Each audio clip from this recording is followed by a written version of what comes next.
Ho un paio di ricordi, uno in particolare che non dimenticherò mai. Un giorno d'estate, mezza maratona di Bergamo, caldissimissimo, c'era un lunghissimo rettilineo, proprio la via principale di Bergamo, e da lontano vedo uno che cammina, però orgoglioso, a testa alta, senza guardare in faccia a nessuno, ma la merda gli scendeva dai pantaloni fino alle caviglie. E questo però con tanto orgoglio.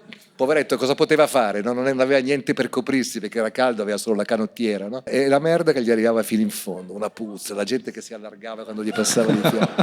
Però mi è rimasto in mente più la sua dignità. Il senso di questa rubrica è proprio questa, la dignità. Quindi camminava, cioè non correva neanche. Era come sulla spiaggia di Omaha Beach, non poteva fare niente, né tornare indietro né andare avanti. È come Omaha Beach a Bergamo, con la merda alle caviglie.